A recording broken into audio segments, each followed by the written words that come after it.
88,5 MHz Irama FM, top lagunya pasti infonya. Assalamualaikum warahmatullahi wabarakatuh. Selamat malam para pendengar. Apa kabarnya? Semoga baik-baik saja ya. Bersama dengan saya Huda Pradana pada malam hari ini, Rabu 4 November 2020 dalam acara BIM bersama Inner Motivation ya. Dan bagi Anda yang ingin berinteraksi langsung dengan narasumber bisa langsung melalui WhatsApp di 081392696815 atau di SMS-nya juga ya di 081392696815. Ya, sebelum pembahasan kita sapa dulu narasumber kita yang sudah hadir di studio Irama FM. Assalamualaikum Pak. Waalaikumsalam warahmatullahi wabarakatuh. Selamat malam Mas Juda dan juga para benar Irama FM pada Irama. Itu Mas Juda. Ya, selamat malam juga Pak Pram ya. Ada Bapak Dr. Andes Pram Prasetya Ahmad dari bersama Inner Motivation ya. Dan sebelum kita memasuki materi yang kita angkat kali ini ya, langsung aja kita bahas materi kita malam hari ini, yaitu judul dan latar belakang pengambilan materi ini apa? Iya. Bisa dijelaskan lebih lanjut. Baik Mas Yuda, para pendengar Irama yang berbahagia, alhamdulillah malam hari ini kita bisa bersama-sama dalam acara BIM bersama Inner Motivation, dan semoga acara kita ini menjadi sesuatu yang bermanfaat untuk kita, dan tentu saja kita di studio juga sangat senang apabila ada saran, masukan, pertanyaan, dan itu bisa disampaikan lewat WhatsApp di 081392696815. Para pendengar yang berbahagia, malam hari memang ada judul yang boleh menjadi sesuatu yang agak unik ya. Namun nanti kami akan coba sampaikan dan kita tetap dalam koridor bagaimana kita terus mengembangkan pemahaman kita terkait dengan diri kita agar kita tetap bisa mengupayakan hidup yang tetap bersemangat dan seterusnya. Judul malam hari ini yang kami angkat adalah fenomena alami yang kadang ditanggapi secara mistis gitu ya. Oh, ini judul yang unik ya Mas Yuda ya. Unik. Iya, unik. Ada beberapa latar belakang kenapa kami mengangkat materi malam hari ini. Yang pertama bahwa kita ini sebenarnya harus paham bahwa di dalam sistem kehidupan kita mengenal banyak gelombang ya, ada banyak frekuensi. Kita memancar dengan gelombang FM ya, frekuensi modulasi. Nah, ada juga yang ada gelombang AM, amplitude modulasi. Ada yang short wave.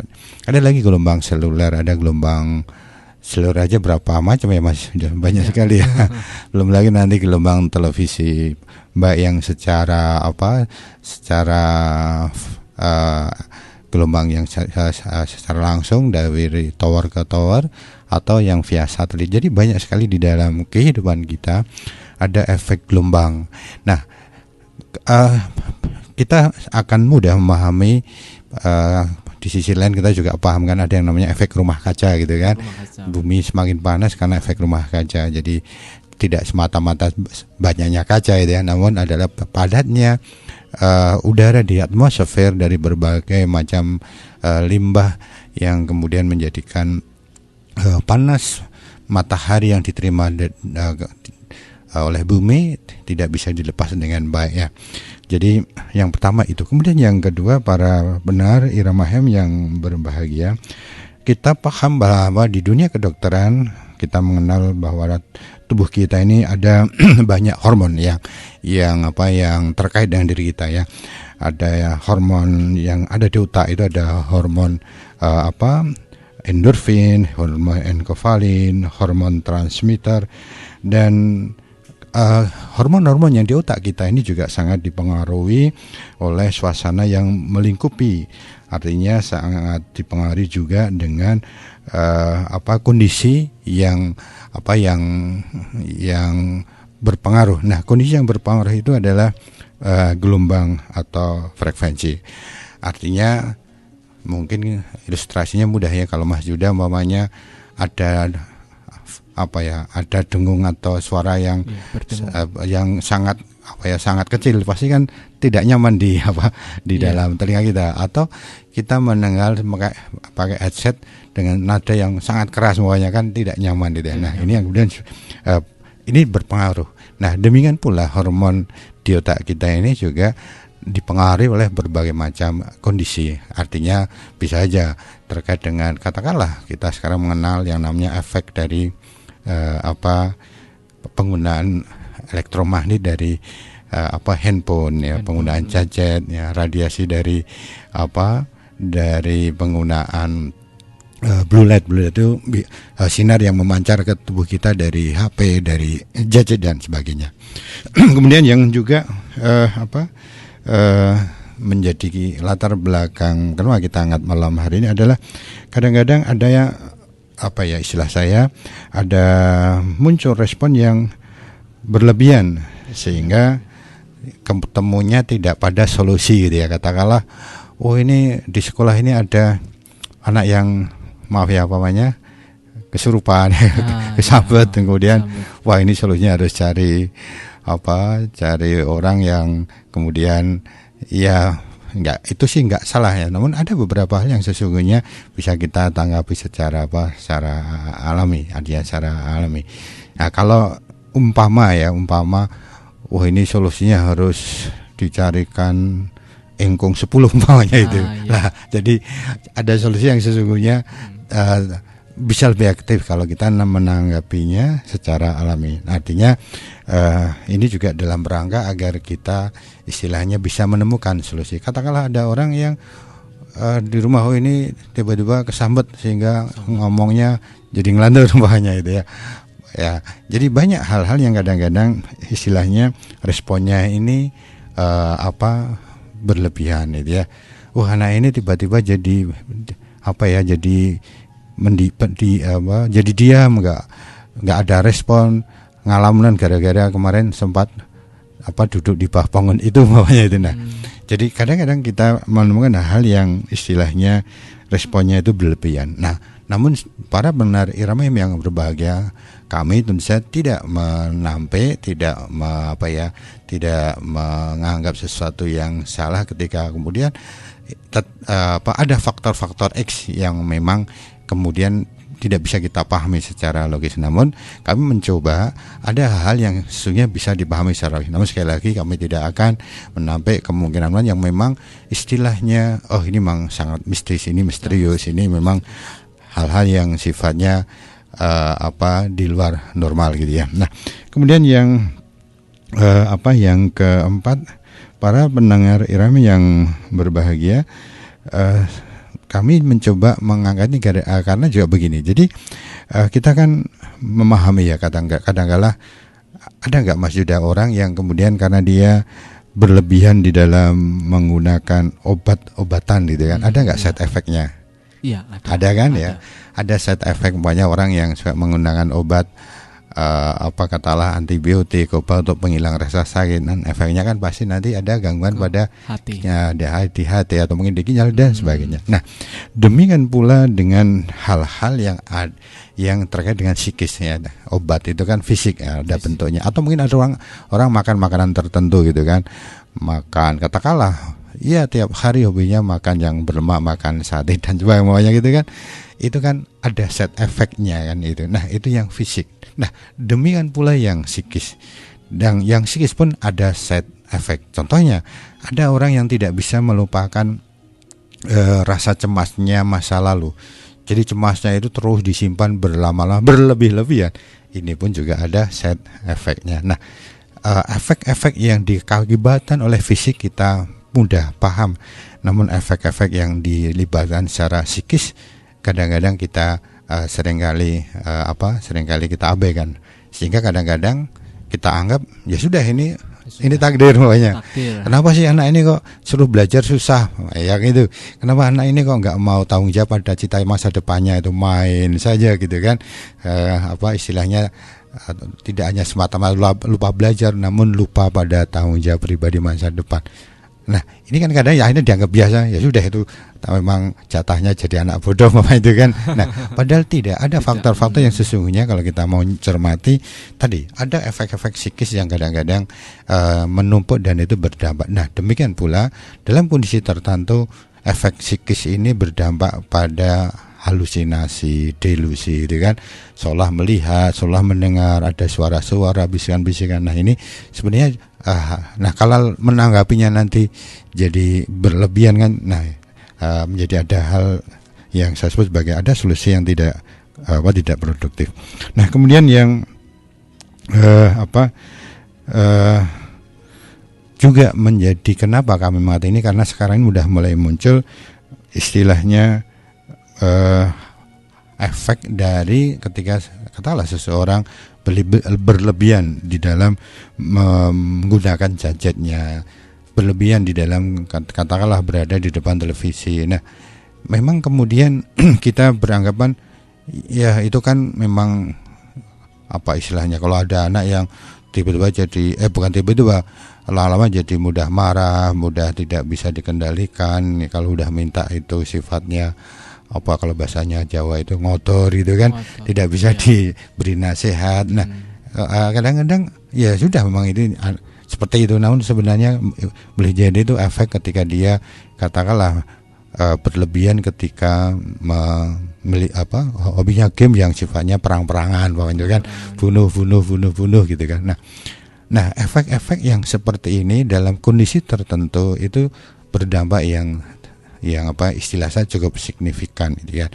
Sehingga dalam kondisi tertentu kadang-kadang akumulasi dari apa yang dia rasakan, entah itu dia punya keinginan, kalau game membunuh kan maunya membunuh banyak orang gitu kan. Ya, namun ada juga game lain yang sifatnya menciptakan rasa takut, rasa cemas, rasa terancam gitu kan. Kita itu berlebihan, akhirnya ada kondisi yang kemudian tertanam dalam diri seseorang itu, dan nanti akan muncul suatu letupan yang kemudian orang kemudian menanggapinya jadi mistis. Nah, ini Mas Yuda beberapa latar belakang yang kemudian kenapa kami mengaji judul ini, itu Mas Yuda. Ya, itu yang sudah dijelaskan ya, latar belakang pengambilan judul yang disebut fenomena alami yang kadang dipahami seperti mistis. Nah, dan untuk selanjutnya ya, kita masuk ke submateri selanjutnya. Nah, kenapa ini menjadi kajian di Inner Motivation ya? Ini tergantung ya, tema yang unik yang biasanya nggak kita angkat di Inner Motivation ini. Baik, para pendengar yang berbahaya. Jadi memang di dalam Inner Motivation kita menjadikan ini jadi kajian juga di kita. Ada beberapa hal. Yang pertama adalah memang kalau kita bicara motivasi, Inner Motivation artinya kami memang fokus pada bagaimana sih sebenarnya kita mengembangkan motivasi dari dalam diri kita, motivasi yang tertanam kuat di dalam diri kita. Nah, begitu kita bicara dalam diri kita, itu berada di dalam pikiran kita, dalam jiwa kita. Nah, kalau kita bicara di dalam pikiran kita, maka kita paham di dalam pikiran kita bicara tentang otak. Nah, otak itu ada otak sadar, ya, istilahnya conscious mind, ada otak bawah sadar, subconscious mind, conscious mind, dan ada yang unconscious, ya, tidak di dua-duanya, ya. Nah, ini yang kemudian kita paham bahwa pikiran bawah sadar atau subconscious mind ini sangat dipengaruhi jadi beberapa data, beberapa informasi, beberapa kejadian-kejadian yang itu kemudian terakumulasi di dalam sistem diri kita. Nah, ini bisa juga dari faktor eksternal, artinya orang mengalami, ya. Katakanlah ada seseorang yang naik kendaraan paling depan suatu saat, mohon maaf, kecelakaan, maka mungkin dia butuh waktu tidak sebentar kan untuk bisa melupakan. Mungkin dia, selama itu pula mungkin dia nggak akan berani naik mobil maunya kan, atau dia tidak berani naik mobil, atau kalau di depan dan sebagainya. Nah, di sisi lain juga ada hal-hal yang kemudian terkait dengan traumatis itu yang sifatnya terakumulasi, ya. Ketika seorang anak ya tiap hari dikatai dasar bodoh, lama kata bodohnya itu kan jadi berpuluh-puluh, beratus-ratus dan hanya. Nah, ini berpengaruh di pikiran bawah sadar. Nah, di pikiran bawah sadar, selain dari faktor eksternal, ya, artinya muncul dari respon orang itu bisa juga dari faktor eksternal ya, faktor dari luar, jadi luar. Nah, ini berpengaruh kepada pikiran bawah sadar, karena ingat, pikiran sadar ini bekerja pada saat kita sadar. Tapi pikiran bawah sadar, subconscious mind, itu tidak pernah berhenti, dia tidak pernah tidur. Nah, karena tubuh kita ini kan terus ada yang namanya pernafasan, peredaran darah terus ada kan gitu Mas kan. Kemudian pertumbuhan tubuh kita dalam kondisi tertentu itu tidak mungkin tidak mungkin berhenti terus ya. Memang ada batas-batas tertentu. Namun yang namanya subconscious mind, pikiran bawah sadar ini tidak pernah berhenti. Dia tetap eksis ya, tetap eksis. Nah, kemudian yang ketiga, bahwa ketika kita bicara tentang pikiran bawah sadar, di sana ada pengaruhnya kan, ada pengaruh dari internal maupun eksternal. Nah, kalau kemudian pengaruhnya ini berlama-lama bertumpuk-tumpuk gitu kan, ibarat kalau kita bicara tentang kayak hujan itu kan sebenarnya titik-titik air itu, tapi saking banyak jadi seperti kayak garis-garis gitu kan. Nah, padahal itu ada proses titik air yang turun dan sangat lembat, lama-lama jadi kita lihat airnya seperti mengucur. Nah, akumulasi di dalam psikis kita pun seperti itu. Nah, artinya ketika kita gagal di dalam mengatasi hal-hal yang sifatnya traumatis, maka itu nanti akan berdampak pada alam bawah sadar kita. Nah, pikiran bawah sadar kita itu berpengaruh sangat kuat terhadap motivasi, terhadap istilahnya aktualisasi diri gitu kan. Katakanlah ketika seseorang anak yang setiap hari diragukan oleh orang tuanya, apa kamu bisa, apa mungkin gitu kan, nilai kamu seperti ini. Nah, ketika dia mau berangkat lomba, kira-kira gimana perasaannya tidak percaya diri kan, kata-kata naga itu sudah di hadapan. Nah, ini yang saya sebut sebagai bahwa pikiran bawah sadar ini nanti berdampak pada pikiran sadar pada tubuh kita. Ada seorang tua yang dia cerita bahwa setiap latihan itu anaknya pasti juara renang gitu. Kalau udah renang, tapi begitu dia lomba sudah orang-orang yang setiap latihan bisa dikalahkan, dia ngalahkan dirinya di lomba-lomba itu. Nah, ini yang saya sebut bahwa ada faktor yang kemudian di dalam pikiran bawah sadar itu berdampak pada motivasi, pada semangat dan dan sebagainya. Nah, kemudian yang yang kelima yang menjadikan kenapa kami di Inner Motivation mengangkat ini adalah bahwa kalau kita bicara tentang inner motivation, motivasi dari dalam, memang ini dominan dalam diri kita. Ini memang istilahnya kalau kita ingin memiliki istilahnya ya motivasi yang kuat, ketegaran yang hebat, daya tahan yang hebat, maka di dalam diri kita ini memang kita harus paham, sehingga hal-hal yang kemudian bisa berpengaruh baik internal maupun eksternal. Nah, hari ini kita bicara tentang eksternalnya, faktor alami, maka ini menjadi satu yang menurut kami adalah hal yang penting. Nah, ini Mas Yuda dan para pendengar, kenapa kita kemudian ikut mencermati ini dari sisi motivasi, demikian. Yaitu penjelasan yang menjadi alasan kenapa kita menjadi kajian di Inner Motivation kali ini ya. Dan untuk materi selanjutnya adalah, apakah ada ilustrasi yang membantu kita untuk lebih mudah dalam memahami materi kali ini ya, terkait dengan fenomena alami yang kadang dipahami seperti mistis. Iya. Benar-benar yang berbahagia, ada beberapa hal yang membantu kita ya. Nah, mohon maaf, kadang-kadang begini Mas Yuda, kadang-kadang ada orang yang kemudian ini kan kalau kita bicara hal yang tidak nampak itu kan bicara sesuatu yang gaib kan, ya, padahal tidak begitu ya. Sekarang mungkin saya tanya ke Mas Yuda, Mas Yuda bisa nggak bedakan bau melati, bau mawar, bau kenanga, bisa nggak dibedain? Kalau dibedakan bisa. Bisa. Bisa. Wujudnya ada enggak? Enggak ada. Wujudnya enggak ada. Jadi kemauan kita membedakan itu bukan karena kita paham hal gaib, enggak. Hanya saja memang kita butuh sarana. Katakanlah Mas Yuda corona itu gaib atau virus yang bisa dilihat itu.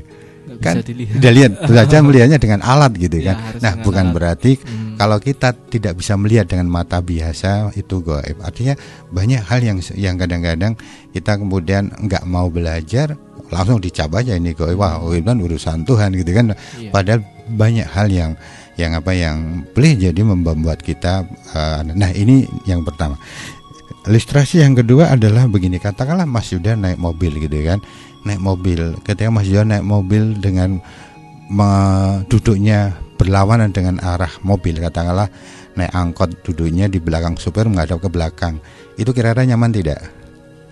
Nggak nyaman kan? Iya. Nah, kenapa nggak nyaman? Karena perjalanan diri kita berlawanan dengan dengan arah pandangan kita. Iya. Nah, itu pasti memang benar kita pusing. Nah, sama juga dengan kondisi kita. Jadi kadang-kadang ketika kita tidur, kita ingat yang namanya bumi ini berotasi, bumi kan berputar. Nah, tanpa disadari ketika bumi berputar, kemudian ada kondisi propagasi, kondisi istilahnya situasional terkait dengan kelembaban, terkait dengan ketinggian dari tempat tinggal kita dan sebagainya, sama juga akan ada pengaruhnya. Makanya kadang-kadang ada orang, saya kok di sini nyaman, saya kok di sana nggak nyaman gitu kan. Nah, ini adalah sesuatu yang membantu kita untuk memahami lebih mudah lagi.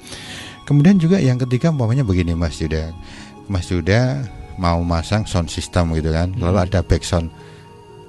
Backsound kan sesuatu yang tidak nyaman kan. Iya. Penyebabnya karena mungkin kita tidak tepat mengambil posisi gitu kan. Nah, artinya kalau mengatasinya gimana? Rubahlah posisi gitu kan. Nah, ini menjadi hal yang juga kita jadi ngerti. Oh, jadi kalau kita ada backsound yang terjadi, ya harus diatasi, jangan dibiarin gitu kan. Nah, ini yang kemudian sering terjadi di beberapa kasus, katakanlah sekolah yang sering kali kadang-kadang ada kesurupan. Saya biasanya mengingatkan, cobalah geser tempat sound systemnya, cobalah ganti orang-orang yang suka ngatur kalau pas hari Senin dulu sebelum ada pandemi. Nah, jadi hal yang acak itu digeser biar tidak ada backsound, karena itu bikin nggak nyaman ya. Nah, efek nggak nyaman memang bisa macam-macam. Nah, ada yang namanya gaung yang kemudian kita pasti paham ya. Jadi kalau kita berdiri di pegunungan lalu kita teriak kan, suara kita mantul kembali kan, ada gema. Itu bukan sesuatu yang istilahnya gaib, itu ya memang ada dipantul-pantulkan gitu ya. Demikian pula kalau kita katakanlah Mas Yuda naik mobil lalu bawa durian itu. Kira-kira durian diturunkan, mobilnya bau durian tidak? Ya bau. Masih bau kan? Enggak hilang-hilangan itu. Nah, ada kondisi yang direkam oleh lingkungan yang kemudian kita jadi paham, oh ini ada bau durian, padahal nggak ada durian. Nah, sama juga dengan hal-hal lain yang sifat lebih besar lagi, karena sifat alam tadi merekam. Nah, ini contoh beberapa ilustrasi yang nanti kita akan mudah Mas Yuda untuk memahami terkait dengan fenomena alam yang kadang-kadang dipahami secara mistis. Itu Mas Yuda. Ya, itu baru saja ilustrasi ya untuk membantu kita lebih mudah dalam memahami materi kali ini yang fenomena-fenomena secara mistis. Dan untuk submateri selanjutnya ya, nah ini fenomena alami apa saja ini yang biasanya terjadi di lingkungan kita yang sering ditanggapi secara mistis ya ini menurut dengan tema kali ini. Baik Mas Yuda, para pendengar Irama Hem yang berbahagia, sebenarnya cukup banyak ya yang kemudian kita anggap sebagai fenomena alami yang ditanggapi secara mistis. Nah, kita mulai jadi yang namanya faktor kesurupan, katakanlah kesurupan massal gitu ya, kesurupan. Nah, kesurupan massal ini biasanya, ini saya sekali lagi mengingatkan bahwa kami tidak menampik pemahaman mistik yang memang itu kita belum paham, namun saya akan mencoba untuk beberapa hal yang memang istilahnya memang ya selama ini saya pahamkan secara alami. Contoh umpamanya, dulu kan kadang-kadang ada sekolah yang kesurupan gitu ya anak-anak. Nah, saya pernah mengevaluasi rata kesurupan itu biasanya hari Senin, kemudian yang kedua hari Jumat gitu ya.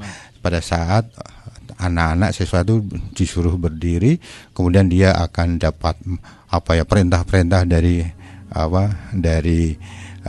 bapak ibu guru yang ditugaskan itu ya. Nah, tentu saja kadang-kadang perintahnya ya ada yang dengan emosi, ada yang apa gitu kan. Nah, pada saat yang merintahkan itu ajak orang-orang itu saja, lalu perintahnya kemudian senantiasa diwarnai dengan emosi, dengan marah, dengan bentak-bentak. Anak-anak dalam kondisi yang ajak seperti itu ya, setiap ketemu bapak itu pasti nanti akan dibentak, akan dapat suara-suara kan itu banyak di tempat di lapangan itu kan. Nah, kondisi ini untuk anak-anak tertentu menjadikan dia akan tidak bisa mengendalikan. Katakanlah dia dalam kondisi punya depresi, dia dalam kondisi traumatis. Pada saat dia gagal menjaga pengendalian dirinya, maka dia masuk ke yang namanya pengendalian bawah sadar. Sehingga apa yang muncul?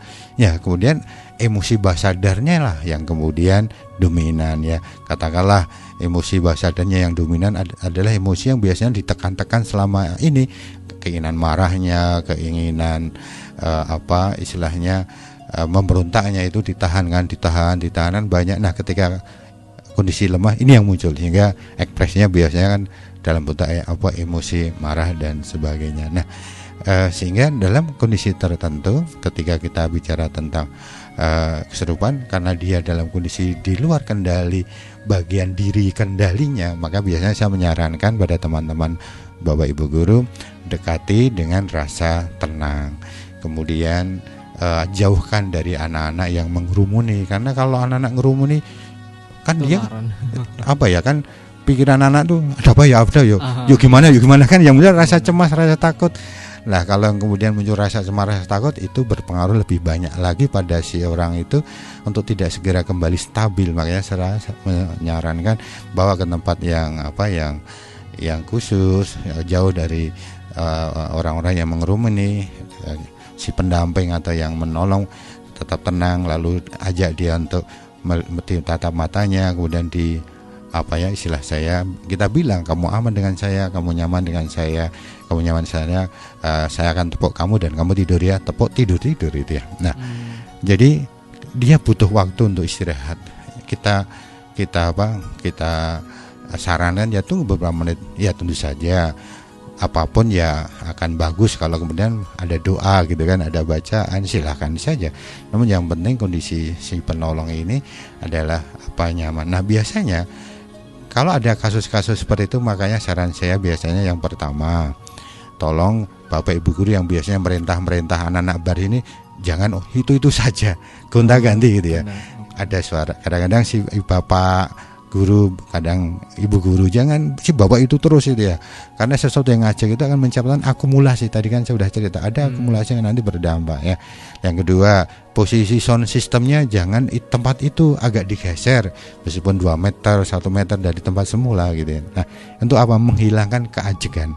Karena tadi saya sudah sampaikan, sesuatu yang sifatnya ajek, yang negatif terakumulasi akan berdampak pada pikiran bawah sadar. Makanya kadang-kadang untuk anak-anak yang sejenis, katakanlah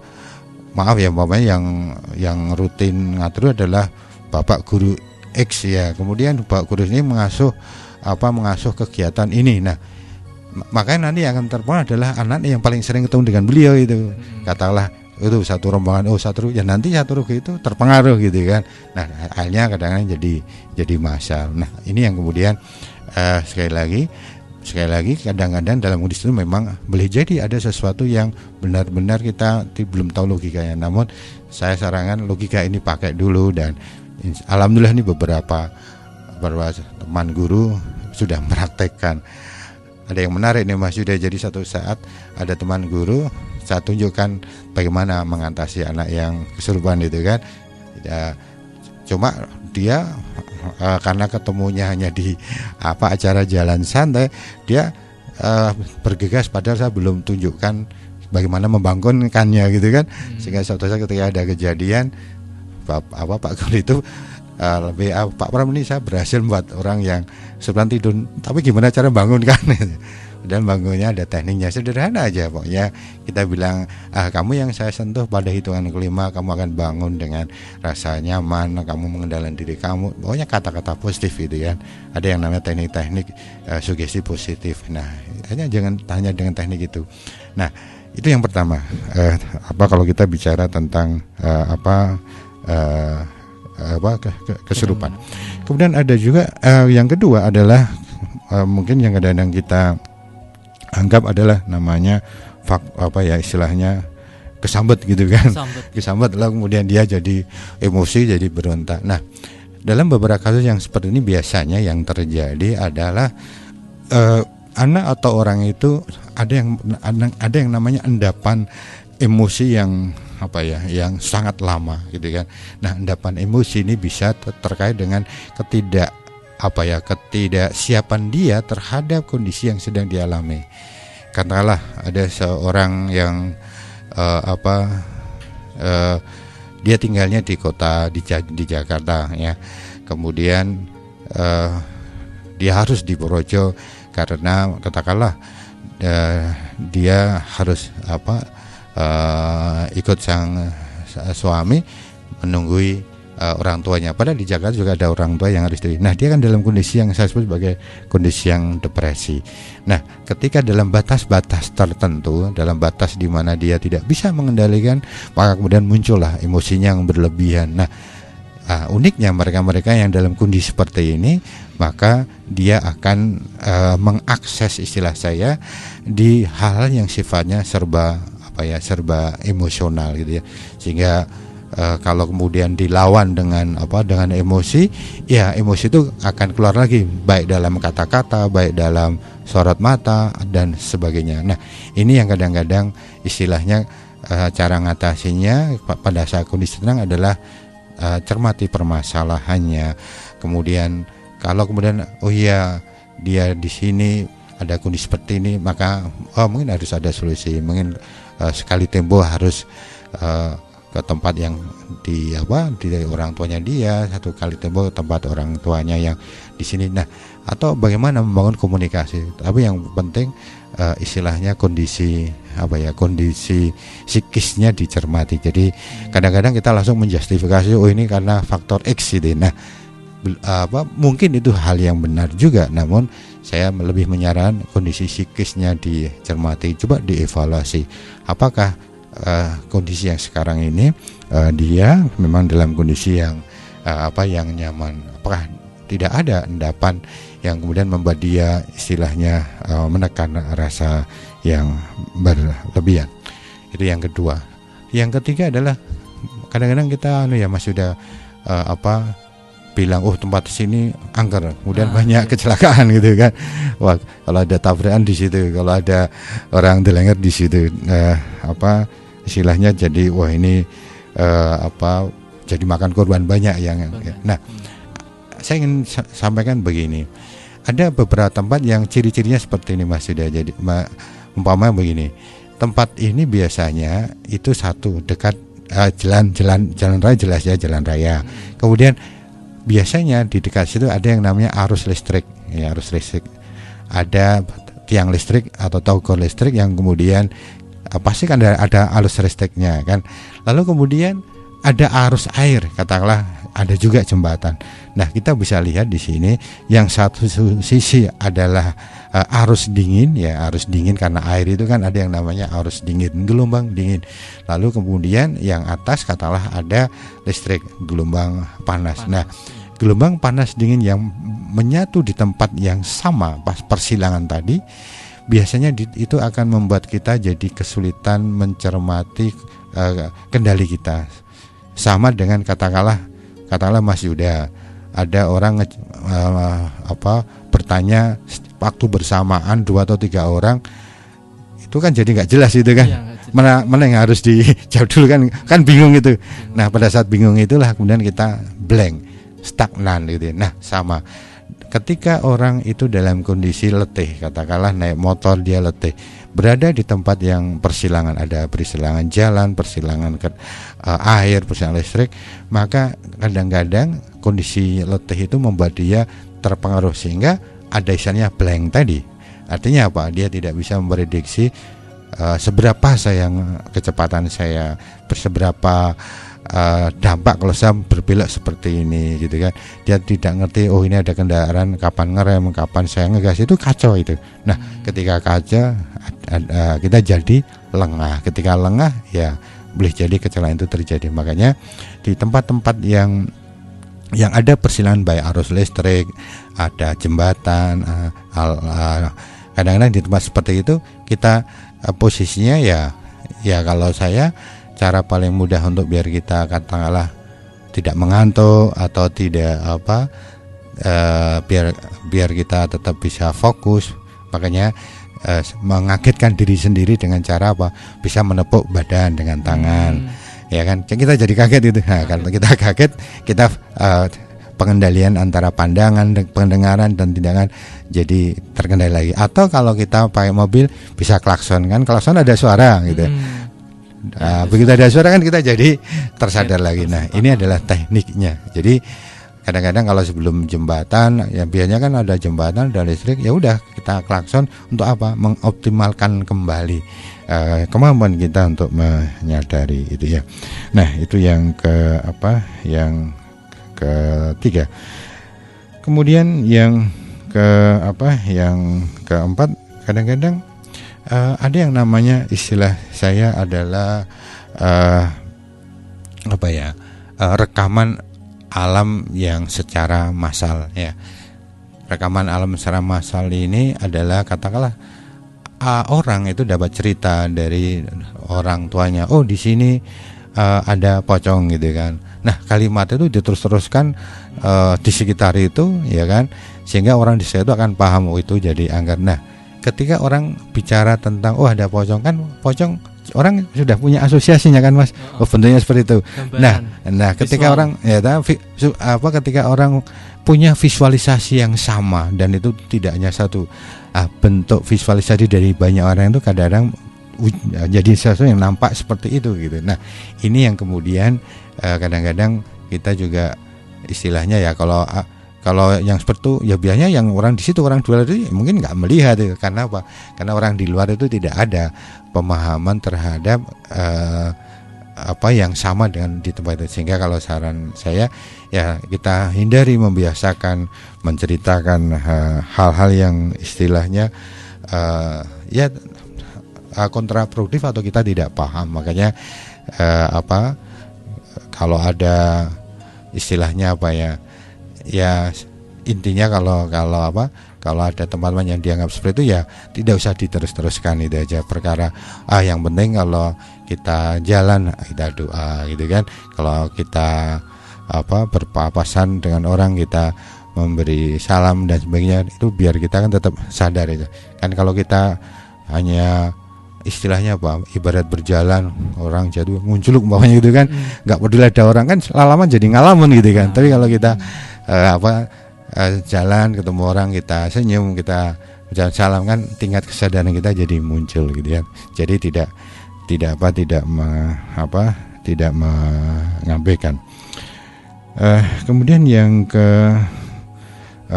kelima adalah begini. Jadi kalau ada orang yang dia kekurangan istilahnya asupan cairan ya. Asupan cairan. Jadi dia kekurangan cairan, ada dehidrasi. Kalau itu di rumah sakit orang kan paham. Orang yang dehidrasi ini kekurangan cairan, kalau kemudian berdampak pada kondisi otak yang kemudian radang, maka kan kalau sudah dehidrasi dan dia punya demam yang tinggi, otak jadi istilah kepala jadi panas, kan dia tak terkendali. Nah, biasanya dia kan ngerumet, kalau bahasa Jawanya itu kan omong asal gitu kan. Nah, yang diomongkan kan hal-hal yang sifatnya negatif kan, nggak ada orang ngerumet ngomong yang positif ya, pasti yang diomongkan hal yang negatif. Nah, kalau di rumah sakit ini hal yang lazim, namun di dalam kondisi biasa pun sebenarnya ini sama. Jadi kadang-kadang kita kalau ada katakanlah ada orang yang ya kembali ke tadi tiba-tiba jadi tak terkendali, melotot dan sebagainya, boleh jadi dia sebenarnya sama, dia dehidrasi, kemudian yang kedua dia ada demam, kendalinya lemah, sehingga yang muncul adalah histerinya. Nah, histeris itu dampak dari ketika dirinya dikendalikan oleh pikiran bawah sadarnya. Nah, kemudian yang keenam ini mungkin bahasa Jawanya begini Mas Juda dan para penari MAHEM. Kan ada orang yang saya kok kalau di rumah saya itu katakanlah ruangan kamar ini kalau tidur mesti tindian gitu kan. Iya, nah, lalu berangkat ini pasti di sini ada yang ada yang penunggunya atau sehingga dihindari tempat ruang itu ya. Kecuali kalau yang yang di situ mungkin tidak tindak, tapi yang di luar kadang tindak, atau mungkin yang di rumah pun kadang tidak. Nah, ini biasanya terkait dengan yang namanya sumber pancaran air bawah tanah, Jadi kalau ada tempat tinggal di mana ada pancaran air bawah tanah, bisa itu sumber mata air namun dia tidak keluar, hanya dia memancar dari bawah, maka pancarannya dari pancaran dingin. Biasanya di sekitar rumah yang ada sumber air bawah tanah yang tidak keluar dengan baik itu akan ada bahasa Jawanya itu umes itu, lembab gitu kan. Sehingga lembab ini yang sifatnya pancaran, jadi bukan lembab karena hujan, tapi lembab karena pancaran dari bawah. Pada saat orang tidur, pada saat dia tidur maka pikiran bawah sadarnya akan dominan, pikiran bawah sadarnya yang bekerja. Nah, kalau kemudian pikiran bawah sadarnya berinteraksi dengan gelombang dingin, maka itu akan membebani, membuat ada beban. Nah, pada saat pikiran bawah sadar terbebani, ya akan ada gelombang dingin dari bawah, maka efek kalau sederhananya halusinasinya sesuatu yang jadi berat itu, sehingga dia merasa tertindih. Nah, dalam beberapa kasus ada orang yang istilahnya ketika dia merasa tertindih lalu dia punya imajinasi seperti ini. Nah, itu bisa jadi muncul dari imajinasi dia. Nah, makanya kalau ada kamar atau tempat tinggal yang kadang-kadang ada kondisi seperti itu, saran saya pancaran bawah tanahnya itu diatasi, dikeluarkan.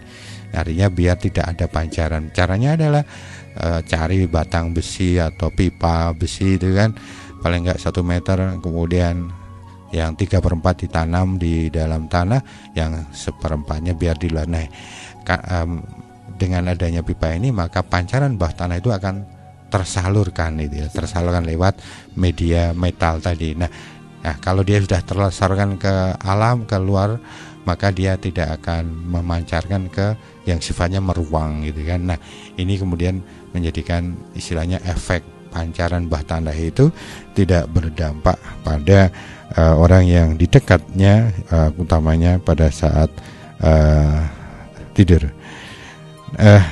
Ini mungkin beberapa hal yang bisa saya sampaikan. Hanya saja memang Mas Yuda dan juga para penairam yang berbahagia, memang tidak semua orang itu bisa dipengaruhi ini, bisa menggunakan istilah, ada orang-orang atau anak-anak yang sifatnya memang rentan. Nah, ya artinya kalau dia kelompok yang rentan ini biasanya yang mudah terpengaruh dengan hal-hal tadi. Nah, ada beberapa catatan saya, ya selama ini kita membantu banyak beberapa kasus, maka saya menemukan ada beberapa yang saya sebut sebagai orang-orang yang rentan. Ada beberapa juga referensi yang menceritakan ini. Siapa sih orang-orang yang akhirnya rentan sehingga dia istilahnya mudah pikiran bawah sadarnya menjadi yang mengendalikan. Yang pertama adalah ketika ada anak yang atau orang yang terus-menerus membawa beban hati yang tidak bisa diletakkan, rasa sedih, rasa dendam, rasa benci, rasa kecewa, dan itu tidak menemukan nilai hikmahnya, tidak ada yang membimbing tentang kesadaran hikmahnya, ya. Artinya penderitaannya, perjuangannya itu dipahami sebagai suatu beban, sebagai suatu derita. Makanya memang ada baiknya orang ini perlu kemudian mencari hikmah dari apa yang dia alami. Katakanlah, oh saya harus seperti ini, harus berjuang seperti ini, boleh jadi membuat saya menjadi semakin tegar. Kesimpulan tegar ini harus ketemu. Oh, seperti apa saya menghadapi seperti ini, saya berlatih banyak tentang ikhlas. Nah, ikhlas ini harus ketemu. Oh, ketika saya harus menghadapi seperti ini, saya berlatih ketemu dengan seorang orang yang seperti ini. Oh, saya sedang berlatih sabar. Nah, itu harus ketemu. Nah, namun dalam banyak hal kadang-kadang orang nggak ketemu dengan hikmahnya gitu, sehingga semua memori itu dibiarkan ada dalam diri gitu. Akhirnya apa? Ya, jadi beban gitu ya. Ya sama dengan laptop, komputer, atau juga katakanlah HP kita kan. Kalau bebannya terlalu banyak ya hang gitu kan, atau kalau dipakai jadi lemot gitu kan. Jadi harus diapain? Ya datanya digeser, ya dokumen, foto, video dipindah gitu biar tidak membebani. Nah, ini sama juga dengan pikiran kita. Kalau kita kemudian tidak pandai mencari hikmahnya, ya kemudian ya jadi beban gitu kan. Dan itu saya sebut sebagai orang-orang yang yang rentan. Nah, kemudian yang kedua, yang rentan adalah orang atau anak yang dia berlama-lama dalam ketidakpastian, dalam kebingungan. Orang yang kemudian seharusnya mengambil putusan, dia tidak mengambil putusan, hanya bingung dan bingung, tidak mengerti prioritas. Ini termasuk orang-orang yang rentan. Pada saat orang ini tidak pandai memiliki prioritas, tidak pandai mengambil putusan, maka sebenarnya dia dalam kondisi yang terus-menerus sedang konflik gitu ya. Mana ini dulu atau ini dulu. Ya kan itu kan. Dia nggak berhenti karena nggak mengambil keputusan. Efeknya apa? Tubuhnya jadi letih karena konflik dalam diri itu tidak segera selesai. Sehingga begitu ada beban sedikit, kemudian istilahnya kalau bahasa sederhana jadi jeglek gitu ya. Katakanlah seorang anak ya entah itu kelas 2 SMP, kelas 2 SMA gitu kan. Ketika dia kelas 2 nggak ada masalah. Tapi begitu dia naik kelas 3 kan ada beban, apa itu? Ada ujian gitu kan. Nah, ketika ada perubahan tentang kesan yang tadinya biasa jeglek tadi, begitu jeglek, nah kemudian yang tadinya semangat tidak semangat, yang tadinya mau belajar tidak belajar, yang tadinya sadar untuk istilahnya tekun kemudian mengabaikan dan sebagainya. Jadi ada situasi yang kemudian menyebabkan dia kehilangan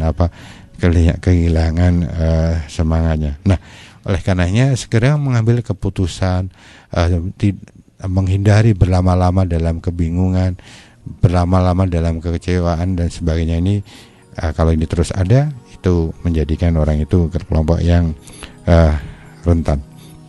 Nah, kemudian yang ketiga, orang-orang yang rentan, anak-anak yang rentan adalah mereka-mereka yang tidak segera berorientasi kepada tanggung jawab pribadi ya.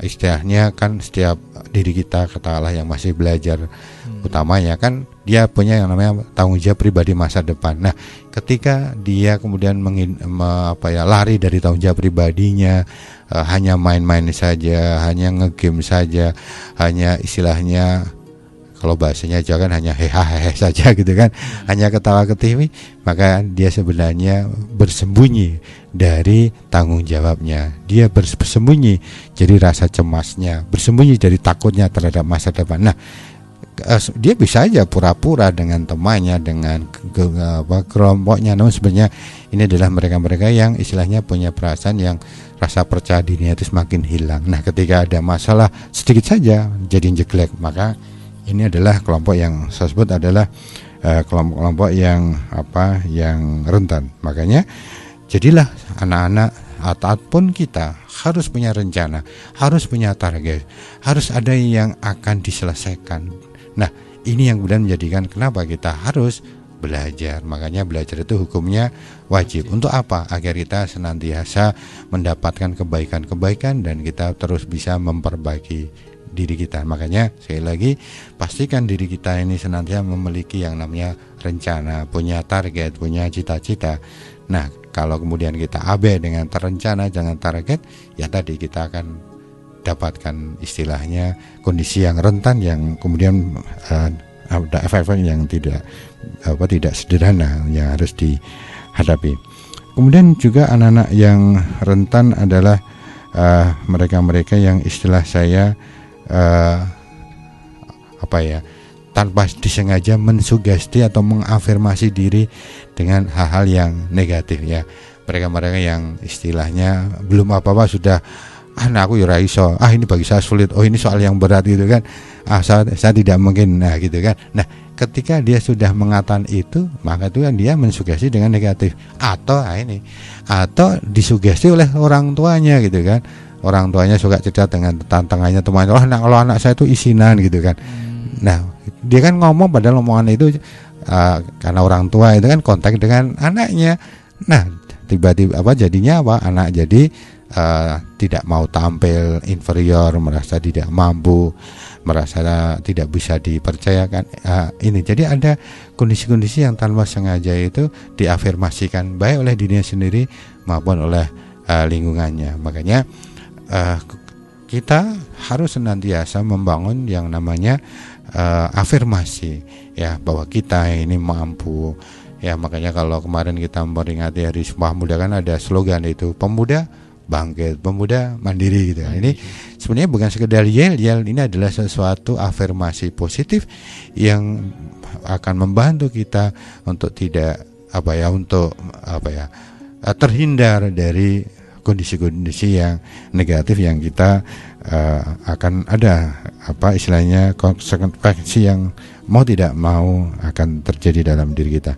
Nah kemudian mereka yang rentan saya lihat tidak hanya anak namun bisa orang tua, adalah mereka-mereka yang istilahnya gagal mengambil hikmah atas pengalaman masa lalunya yang dinilai dia negatif. Jadi setiap orang punya masa lalu, punya perjalanan. Nah pastikan apa yang telah kita alami, pastikan yang telah dilalui, kita yakin ada hikmah positifnya. Kenapa? Karena kalau kita kemudian enggan mengambil hikmah positifnya, udahlah yang sudah terjadi ya sudah. Lah ini sesuatu yang tidak pas.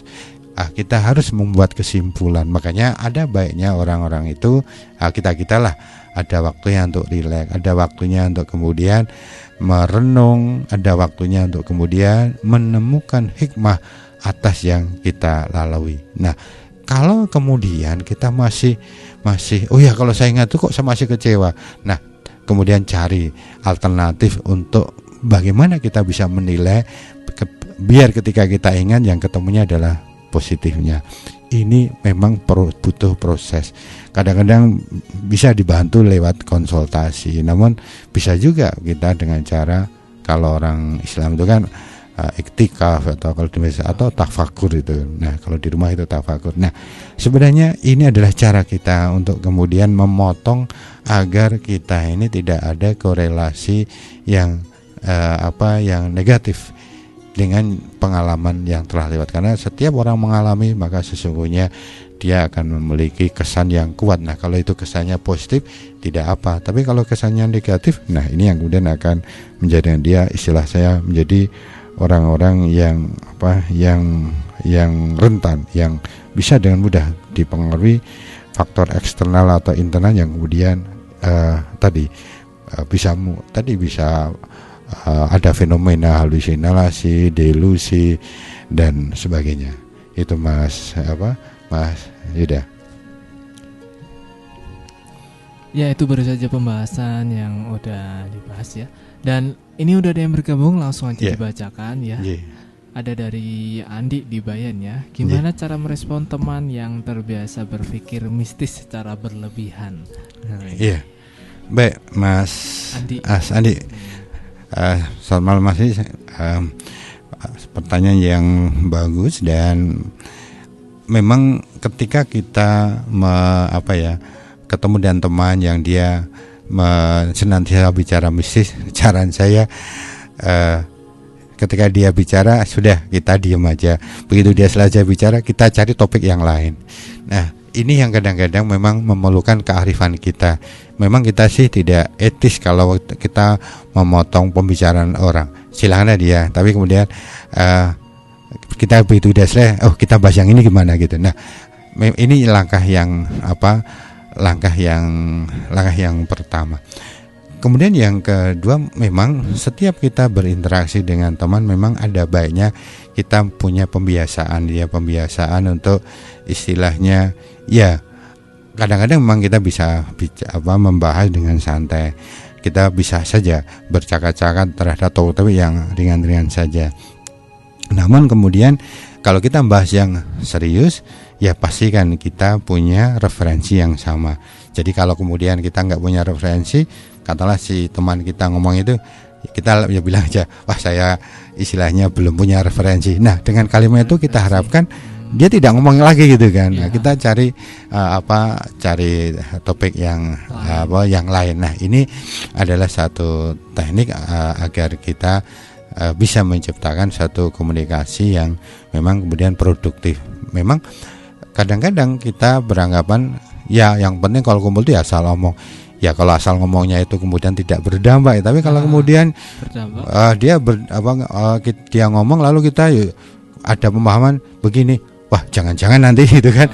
Nah pikiran. Itu kan hanya kita berpikir yang seolah terinduksi dengan cara dia berpikir. Sehingga ketika suatu saat kita berada di tempat, wah dia dulu pernah cerita kalau ada tempat yang seperti biasanya seperti ini. Nah akhirnya kemudian istilahnya tanpa disadari kita kemudian terpengaruh. Oleh karenanya saya lagi untuk Mas Andi, dua jalan tadi ya, begitu yang bersangkutan selain ngomong, kemudian sudah kita cari topik yang lain gitu.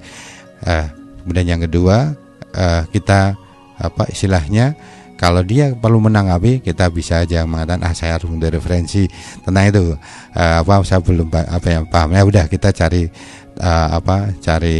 topik yang lain. Nah yang ketiga sebenarnya ada lagi, yaitu ya memang kita sebenarnya menghindari berkomentar tentang hal yang kita tidak paham secara logika, sudah kita tidak usah komentari. Nah ini 3 langkah tadi ya, moga-moga bisa menjadikan kita ini istilahnya tidak terjebak pada pemahaman-pemahaman yang istilah saya kontraproduktif itu. Nah, namun Mas Andik dan juga para pendengar yang berbahagia, sekali lagi ini adalah langkah awal. Seandainya mungkin dengan apa yang kami sampaikan, tetap ada yang istilahnya wah kenyataan seperti ini, nanti bisa kita bahas. Namun selama ini ketika kita ada beberapa kasus, saya menggunakan pendekatan yang istilah saya sederhana dan insya Allah itu cukup membantu untuk menjadi solusi. Itu Mas Yuda untuk jawaban saya untuk Mas Andi.